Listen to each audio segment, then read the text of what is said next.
nationwide heightened alert ipinatutupad ng Philippine National Police sa buong bansa kasunod ng nangyaring pambobomba sa Sulu.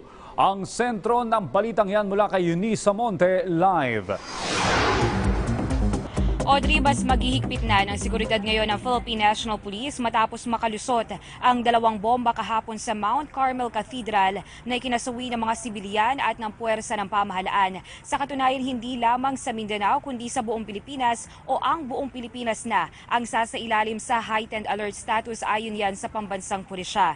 Sa ilalim ng heightened alert, mas mapapadalas ang mas maraming checkpoints at mas maaari na ring magpatupad ang mga regional directors ng kapangyarihan ng mas mahigpit na security measures sa kanilang area of responsibility. Narito pakinggan natin ang naging pahayag ni PNP spokesperson Senior Superintendent Bernard Banac. The PNP Chief, Police Director General Oscar David Albayalde, has placed the entire Philippine National Police under nationwide heightened alert, effective midnight of January 27, 2019, in the aftermath of the Jolo Cathedral explosion. The alert condition aims to ensure that no similar plans of terrorist groups will be carried out in other regions. Sa pinakahuling datos ng PNP, umabot na sa 20 ang bilang ng mga nasawi sa 2 pagsabog at pumalo naman sa mahigit 100 ang naiwang sugatan. Kaya naman kanina umaga, nagtungo na si Chief PNP Director General Oscar Albayalde sa Jolo-Sulu sa mismong pinangyarihan ng pagsabog upang malaman ang itinatakbo ng investigasyon.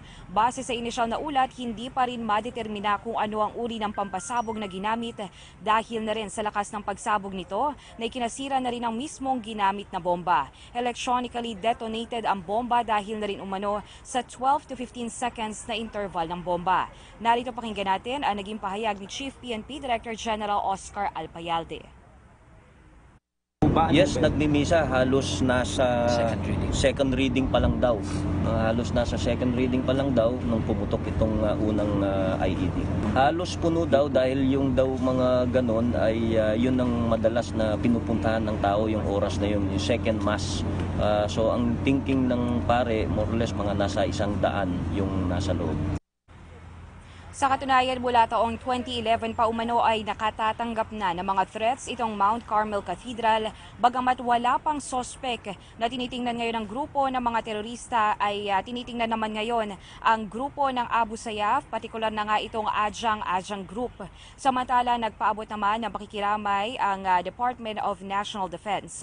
Ayon kay National Defense Secretary Delfin Lorenzana, pinapayuhan ngayon ang publiko na maging alerto ngunit kalmado sa anumang banta ng seguridad. Samantala, sumasailalim naman sa total lockdown ng PNP at AFP ang Sulu upang maiwasan ang mga kagaya pa nitong pangyayari. Tiniyak naman ng PNP at ng AFP na sapat ang puwersa ng pamahalaan upang masiguro ang kaligtasan ng mga mamamayan sa Sulu, hindi lamang sa Sulu, kundi maging sa buong bansa. At yan muna pinakahuling balita mula pa rin dito sa Campo Crame, Eunice Samonte, para sa Bayan. Maraming salamat, Eunice Samonte.